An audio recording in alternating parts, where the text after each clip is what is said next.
What is up, everybody? Welcome back to the Pack a Day podcast. I'm your host, Andy Herman. You can follow me on Twitter at Andy Herman NFL. You can follow the podcast at Pack a Day Podcast. Make sure to subscribe below if you have not already. But we have made it officially to Cut Down Day, which is sort of always this interesting dynamic, right? Because this is a life-changing day for so many players in a very good way, and it is a life-changing day for so many players in a very bad way. There will be players that are traded. There will be players that are released, clearly. There will be players who make a roster unexpectedly. There's so much joy for those players that are making their first 53-man roster, and there's so much heartbreak for players who had their heart set on making the team and ultimately are now on the waiver wire and could get claimed by anyone and could have to up and leave for any team.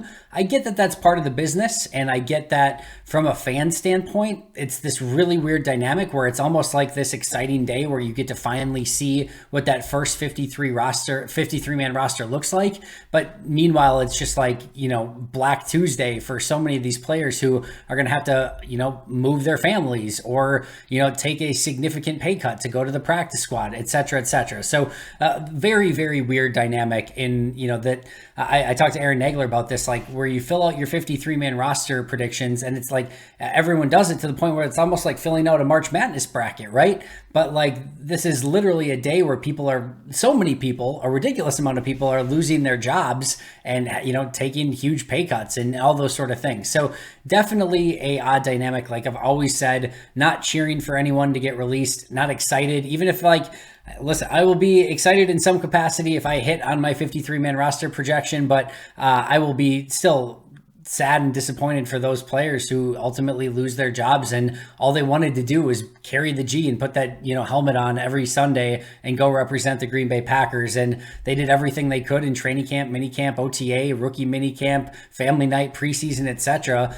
to go out and do just that. And it's always heartbreaking to see those players that were doing everything in their power to just stick around to be a Green Bay Packer, and it just unfortunately doesn't work out for them. So very weird and odd day, but I know for a lot of people, myself included, there is a level of intrigue and interest to see that first 53-man roster and to see exactly what that roster looks like, right? So we will finally get to see that today. And regardless of all the negativity that goes around with Cut Down Day, because it just is a negative day, unfortunately, there is always that interest in seeing the roster. And of course, I'll be right back here to cover it and see who ultimately makes it and, what we'll be looking forward to from those 53 and the 16-man practice squad and everything else moving forward.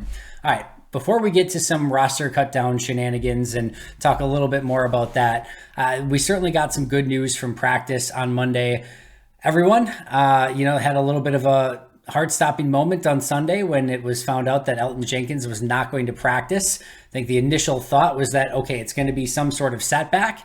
And then later on Sunday, we found, okay, it was not a setback. So, didn't have to do with the knee, but he was on the exercise bike and not working with the team. Matt LaFleur was, not super forthcoming about what the situation was. So that's not exactly what you want to see out of Elton Jenkins. And then there was certainly a decent amount of people who were wondering, hey, is this contract related? Is this something that, because he came back and doesn't want to, risk another ACL injury, that he's sort of doing a hold in to get that new contract on, which, to be frank, I would have understood, because this is a player that if he suffers another ACL injury, literally loses millions of dollars by that happening. So if I were him and his agent, I would want to go out and get a deal done as soon as possible as well. If I'm Green Bay, I probably want to go out and see how he plays on that ACL before putting a bunch of money into Elton Jenkins and just, before maybe there's another David Bakhtiari situation, right? So I think that's a tough situation, but the good news is that Elton Jenkins was back at practice on Monday.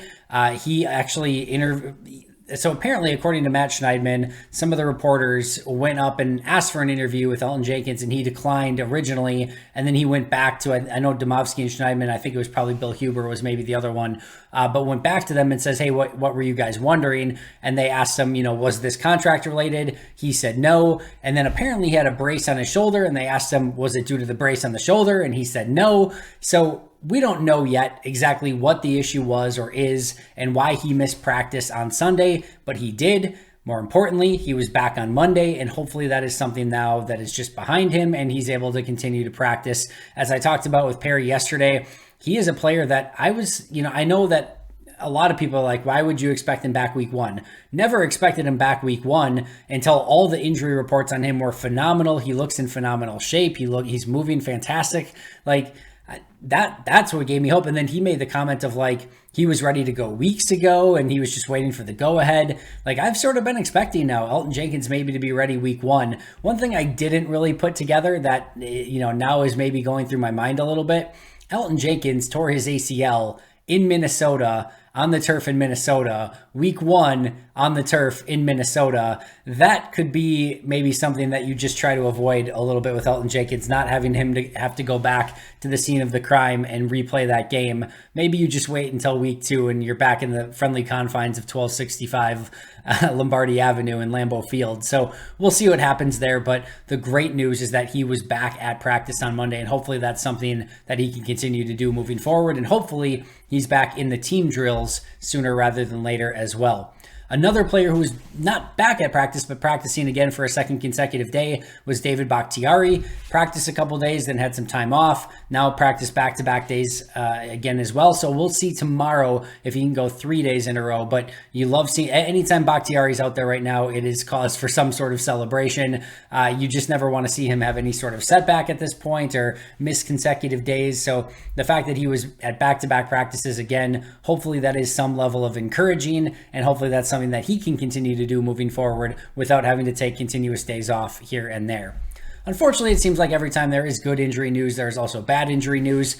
None of these we have any additional information on at this point, but players that did not practice that were new to the injury list on Monday include Allen Lazard, Ishmael Hyman, Sean Davis, Travis Fulgham, and Mercedes Lewis. So Lewis is probably a vet rest day. The rest we don't know. If you want to be super, super cynical, which I'm not suggesting here, I'm sure they all have legitimate injuries, but if you are a player who's probably not going to make the 53-man roster, getting an injury right before cutdowns could potentially result in some, funds coming your way with an injury settlement. So not saying that's the case. That is not the type of person that I am. I am way too believing of people and believe that they're always constantly doing the right thing. But if you want to be super cynical about it, there sometimes are a few extra injuries right before those final cutdowns. That's clearly not the case for Allen Lazard and Sean Davis. So, and same thing with Mercedes Lewis. So we'll have to kind of keep an eye on all three of those. Mercedes Lewis, like I said, probably a vet rest day, but Sean Davis and Allen Lazard are definitely a bit more concerning because of their specific roles on the team moving forward. All right. One of the things that I had the opportunity to go and look at is, there's a lot of 53-man roster projections this time of year. What I definitely recommend, there is different levels to the 53-man roster projections. And what I mean by that is always keep a little bit of a closer eye on those who are with the team every single day and at practice and talking to coaches and talking to players, because sometimes they can't report specific things, but they can still make projections and those sort of things. And the Rob Demovskis, the Ryan Woods, the Matt Schneidmans, those type of guys, Bill Hubers, tend to have a little bit more insight and intel on those 53-man roster projections. So what I did is I sort of combined those with my roster projections. I don't have haven't had quite the access to the players and the coaches that those guys have, but have definitely been at the vast majority of practices. So I took all 5 of our 53-man roster projections, again, myself, Bill Huber, Rob Demovsky, Matt Schneidman, and Ryan Wood, and saw of all these fringe players, how many of them made all of the 5 lists, how many made none of the 5 lists, and etc. So here were the fringe players and how many of the 5 lists from those 5 people that they made. So the 2 players who made all 5 53-man roster projections, Tyler Davis and Dallin Leavitt. So now a couple of people, myself and Bill Huber, initially when we made our 53-man roster projections, had Leavitt on the initial 53 with the expectation he was going to go on IR after that. Now Bill and I have both, corrected that and said, all right, he's just going to be on the 53. But, again, Tyler Davis and Dallin Leavitt, the only 2 fringe players who made all 5 lists. So if you're expecting a Tyler Davis release, I wouldn't necessarily go into Tuesday expecting that to be the case. Now, we could all be wrong. In fact, maybe that's more likely at this point that all of us would get it wrong. But all 5 of us had Tyler Davis and Dallin Leavitt on our list. There was another handful of players on the fringe that made 4 of the 5 lists, including Juwan Winfrey, Jack Heflin, Tipa Naliai, Jonathan Garvin, Tariq Carpenter, and Jack Coco. Domowski was the only one who didn't have Jack Coco. He thought maybe Coco would get released so that they could keep another player on and then maybe bring Coco back after the waivers are done and everything like that. Maybe within the realm of possibility, but I think it's probably more likely that Coco just remains on the team. You could have a team like Minnesota just be a jerk and claim Coco and say, good luck, we'll see you in a week and you don't have a long snapper. But I think it's more likely that Coco just makes the team. So Winfrey, Heflin, Naliai, Garvin, Carpenter, and Coco made 4 of the 5 lists. Caleb Jones was the only player to make 3 of the 5 lists. Ladarius Hamilton, Rico Gafford, and Samori Toure made 2 of the 5 lists. Rasheed Walker, Kobe Jones, Thomas, the corner, Keandre Thomas, I couldn't think of his name for a second. And then just Thomas Jones and Walker made 1 list. And then Tyler Goodson, Patrick Taylor, and Micah Abernathy did not make any of the 5 roster projections. So every one of the 5 had only 2 running backs on the roster. So, of course, they'll keep 4 now. But those were some of the interesting fringe players, just looking at all of the 53-man roster projections from those guys who were at practice every single day. I thought it was at least interesting to kind of take a look at that. And, again, the only 2 that made it on all 5, Tyler Davis and Dallin Levitt. So we'll have to keep an eye and see who ultimately had the most right there. But if you're looking for just some tells, maybe from those guys that are covering the team, maybe those are the directions that are a little bit more likely if you're placing your bets on who is ultimately going to be on that final 53-man roster. All right, I want to get to my main topic for today, and that is what maybe, if I told you, I posed this question on Twitter, if I told you that there was some incredibly shocking surprise cut for the Packers that took place on Tuesday, who would you say that would be? Who would be the shocking cut that Green Bay would make prior to the deadline? So I got a ton of responses, and I'll start off with going over the one that I thought could potentially make some sense. I want to be clear here. Don't think this is going to happen. Have no intel that this would happen. Nobody else is projecting this to happen. Don't necessarily want this to happen, but it does potentially make some sense. And that is the release of Mason Crosby. So the first thing that's worth noting here is Ramiz Ahmed has been very, very good through training camp and the preseason games that he's kicked in. He has a very strong leg. He's kicked it through, at back of the end zone on multiple occasions. He would be just has the bigger leg at this point between the two. The ball comes off of his foot very clean. And if they had any level of confidence in ultimately his kicking accuracy, then you have a real conversation here, because Mason Crosby's coming off his worst season as a Green Bay Packer, and he's clearly up there in age to the point where even if you keep him this year, this is probably his last season, maybe one more after this, but the clock is clearly ticking on Mason Crosby. And he's now coming off a leg injury at his age at this point in his career.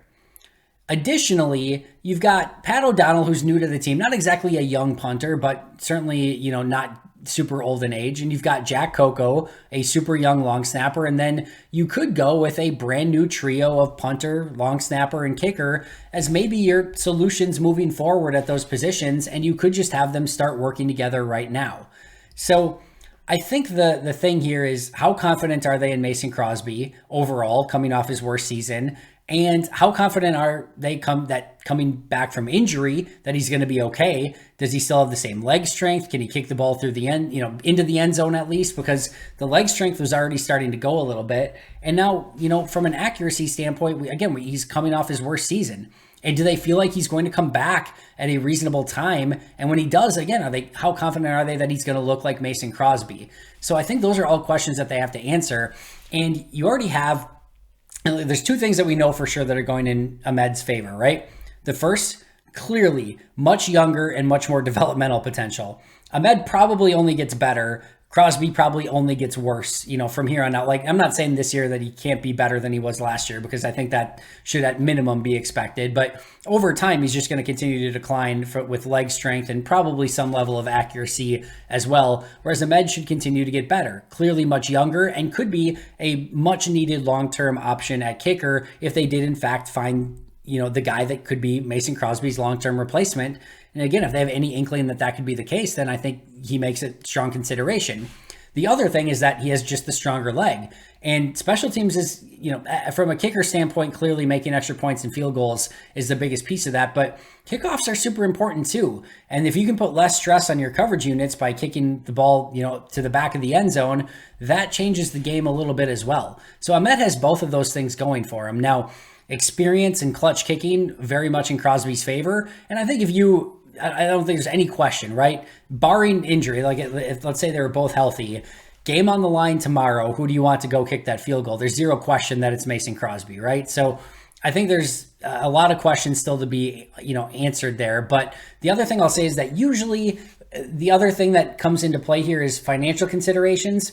It's not enough to really make the decision, but you do save some money by moving on from Mason Crosby and going with Ramiz Ahmed. So usually when there's a surprise cut, there does come some financial benefit as well. And that's the case here. It's not enough to make the decision over, but it does slightly go in Ahmed's favor there. So Ahmed is cheaper. Ahmed is younger. Ahmed's got better developmental potential. Ahmed has the stronger leg. The only thing going for Crosby is experience. And of course, just clutch kicking over the years, probably maybe a little bit more accurate if everything is equal. So those are important things, but Crosby also has the injury. So if you told me that they released Crosby with an injury designation and kept Ahmed on the roster, shocking and surprising, yes, but I don't think there's a zero, chance that happens. I think there's a real possibility that could be something that Green Bay looks at. Now, the biggest reason why I don't think that happens isn't any of the things that we talked about so far, but rather there's really no benefit to doing that right now. What I mean by that is Mason Crosby's currently on the PUP list, right? So with him being on the PUP list, you have the option to just keep him there.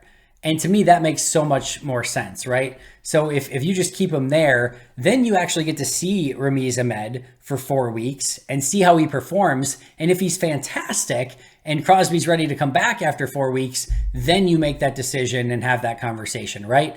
Or if Ahmed looks awful for 4 weeks, either A, you maybe have to make a move before that, but then you're just like, okay, we're going with Crosby and, case closed. We don't even have to have this conversation anymore. So there's not a ton of benefit to actually releasing Crosby now, unless they just wanted to give Ahmed a vote of confidence, or unless Crosby's like, they have the conversation and Crosby's like, let me just retire and go out on my own terms. Like those could be conversations that they have, but barring that, it probably just makes sense that even if they were leaning towards maybe seeing what Ahmed has, keep Crosby on the PUP for 4 weeks, let Ahmed kick for 4 weeks, see what happens, and then make a determination after that. But that would be one potential surprising, shocking cut that could happen. So the list of names that came in from everyone else was interesting. So I'll go through these one by one, but here were the list of other names that came in. Amari Rodgers, Juwan Winfrey, Randall Cobb, Tyler Davis, Chris Barnes, Sammy Watkins, Sean Ryan, Royce Newman, Mercedes Lewis, Ayash Nijman trade,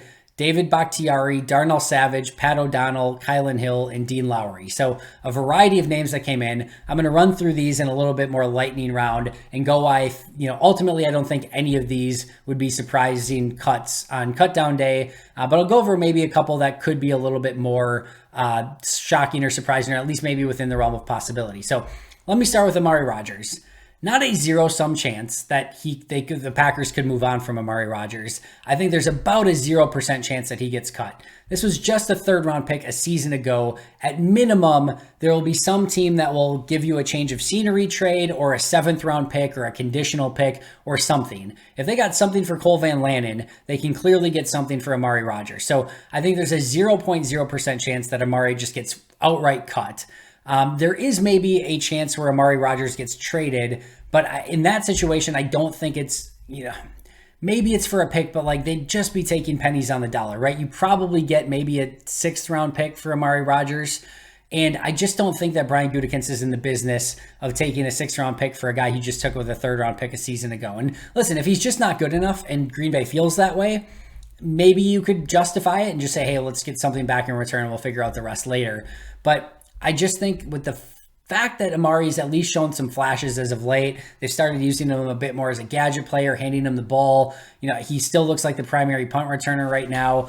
I just don't think they would take a 6th-round pick at this point. And I think they'd be better off just saying like, hey, let's see if he develops this year. And if he doesn't, then let's revisit it next year. So I don't think Amari's within the realm of a cut conversation, maybe a trade, but that's as far as I could go with it. So don't think he would be a surprise cut. Juwann Winfree, I just is not wouldn't be a shocking cut, right? I don't think you can put him in that same stratosphere. I think it would be maybe somewhat surprising just based on Rodgers going out of his way on 3 different occasions to praise Juwann Winfree, and I don't think they maybe want to Kumaro him, but it wouldn't be shocking enough. He's a fringe roster guy, and if they release Juwann Winfree, that's certainly within the realm of possibility. Randall Cobb, another that I just can't possibly see. Aaron Rodgers, to come back to the team, basically said that Randall Cobb had to be on the team. I don't think it's anywhere near the realm of possibility that they could release Randall Cobb or trade Randall Cobb and not feel the wrath of number 12 based on that decision. So Brian Gutekunst and Aaron Rodgers, just finally seem to get kind of back on the same page in the last year plus. I don't think that he wants to burn that bridge by trading Randall Cobb at this point. And Randall Cobb at this point seems to be a key player in this lineup, especially for Rodgers. So cannot see that happening as well. Tyler Davis, I can't say that this one would be like a shocker. I know we just talked about that he was on all 5 of the other 4 beat writers and whatever you want to consider me for our lists of the 53-man roster projections. But I don't think that this one would be shocking. It would maybe be slightly surprising, but he hasn't played great, right? So like if you told me that Tyler Davis wasn't on the 53, that would not be a shock to me. Like I said, maybe a slight surprise, but I don't think you could do anything more with it than that. So cannot put him in the realm of shocking surprises. Chris Barnes is interesting. He's had a really good preseason. He's been a starter for years, and he knows how to call the plays. He's been one of their best players on special teams this preseason. I can't imagine that they just cut him for nothing. Could they listen to an offer for maybe like a 6th or 7th round pick? Maybe, but why kill your linebacker depth for a 6th or 7th round pick? That just doesn't make any sense to me. And maybe they really like a Ray Wilborn. Maybe that's the case. I don't see that being the case, but maybe they love him and just feel like, hey, rather than keep Barnes and cut Wilborn and get nothing in return for him, we'll keep Wilborn and trade Chris Barnes for a 6th or 7th round pick. Maybe you could get to that point, and maybe there's, like I said, not no chance that happens, but I don't know. I would be surprised if that happened. Maybe not shocked, but I don't see it happening, and I don't understand why you would make that move. So I know they're deep at linebacker. I know they really like Isaiah McDuffie, Quay Walker, Devondre Campbell, and it's just the 4th inside linebacker. So if you can get for him, maybe you take it and keep Wilborn, but I would be pretty surprised if that were to happen. Sammy Watkins, this is another interesting one where there were points in training camp where if you told me Sammy Watkins was going to get released, I'd be like, yeah, that kind of makes sense. They'd have some savings. He hasn't done much. They've got all these other young receivers up and coming. But it would just seem to me that if there was any chance he was going to get cut, you let him play preseason, right? And give him an opportunity to go out and earn his job. It just seems like he's been, he's had this spot wrapped up. Rodgers has talked about Watkins being one of their primary receivers. Matt LaFleur has talked about him being one of their primary receivers. So I just don't see it at this point.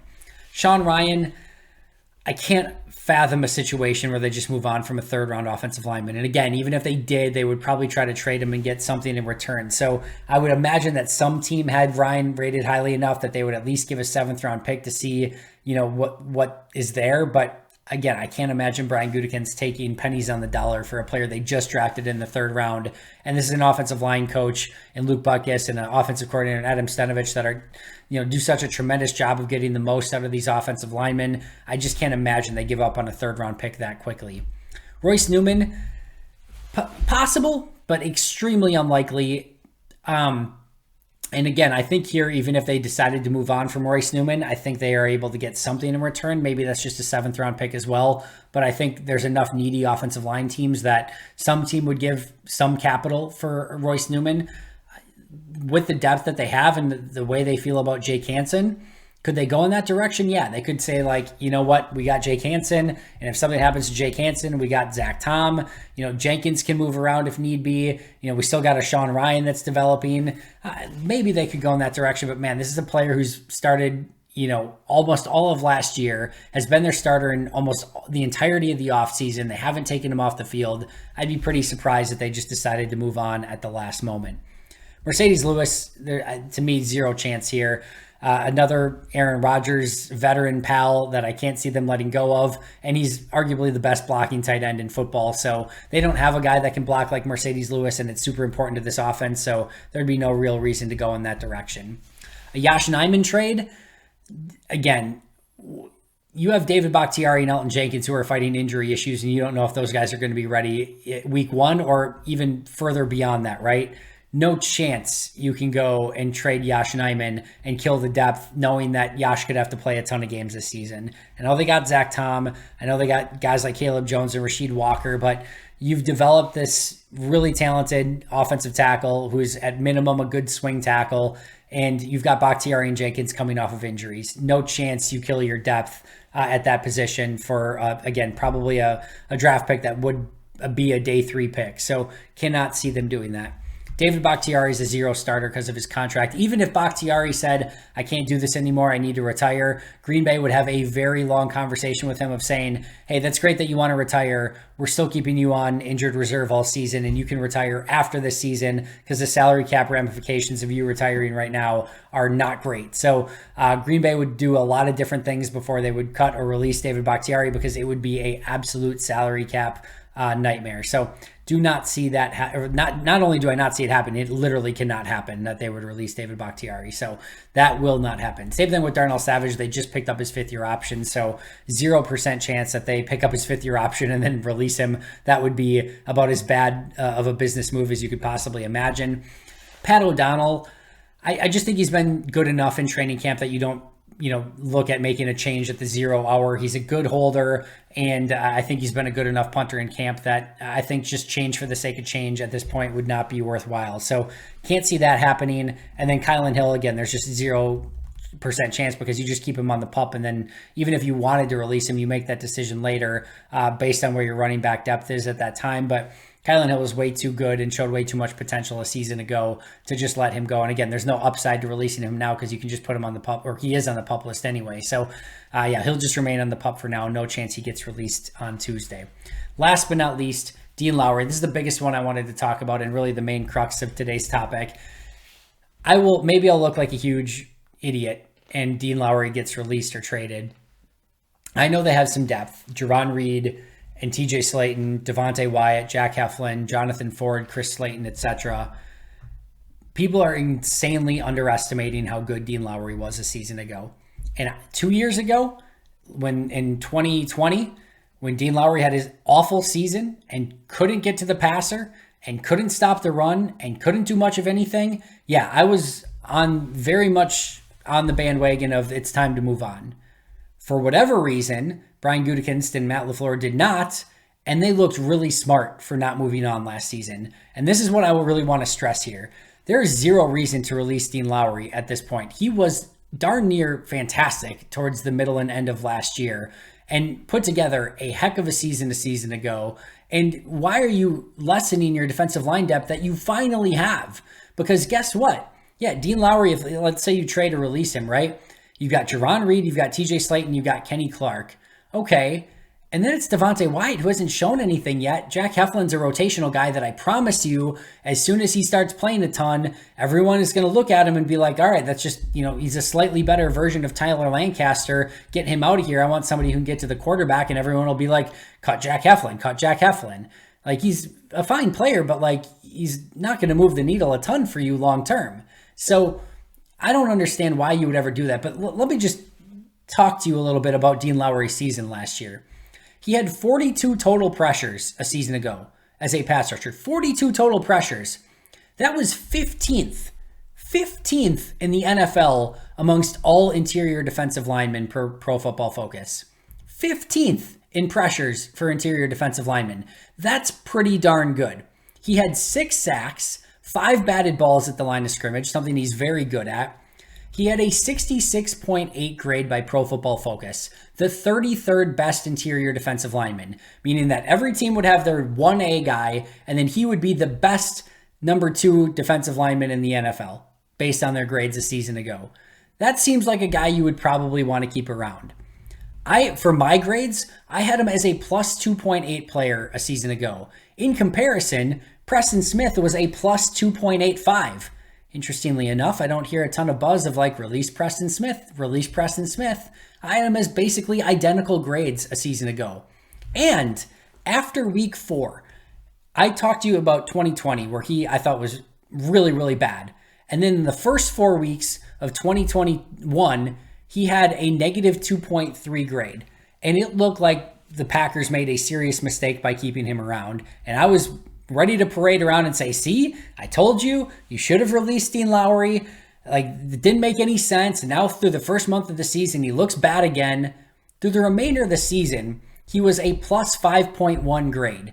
For comparison's sake, Devondre Campbell, first team All-Pro Devondre Campbell, I had a plus 5.7 grade on. Adrian Amos, plus 5.9. He was in that same sort of conversation from a grading standpoint with Campbell and Amos after the first 4 games of the regular season, which he stunk up, to be frank.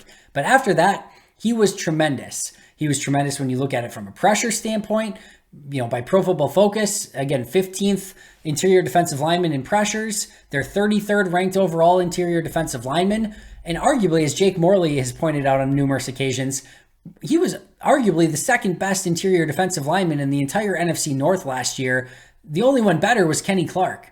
So there is zero reason to release Dean Lowry, and people need to seriously change their expectations for him and what he was from a season ago. Now, maybe he comes back and has a 2020 year and stinks it up again. Maybe that's the case, and at which case we will have that discussion at that point of whether or not, maybe they should have moved on. But there's nothing in training camp so far that would make you believe that he's not going to be the same guy that he was at the end of last year. He's had a very nice camp, a lot of batted balls at the line of scrimmage, and he looks like the guy that was playing really well towards the end of last season. So there's no reason to nuke your own depth and to, release Dean Lowry, who had a fantastic last season after the first 4 weeks, and try to go in a different direction for the sake of going in a different direction. So I don't want to see any more comments below of release Dean Lowry, because you need to go back and watch him from week 5 on last year and see the light bulb go on. And I think even Jerry Montgomery made like a comment of some sort last year of like, they saw a change in him and he started playing much more physical brand of football. And you could see it. You could see the change through the course of the season. He figured out how he needs to play as an NFL player. And I really do believe he can carry that over in 2022 as well. That is going to do it for me today. Always appreciate you joining me. As mentioned earlier, make sure to subscribe if you haven't already. But until next time, and as always, go Pack Go.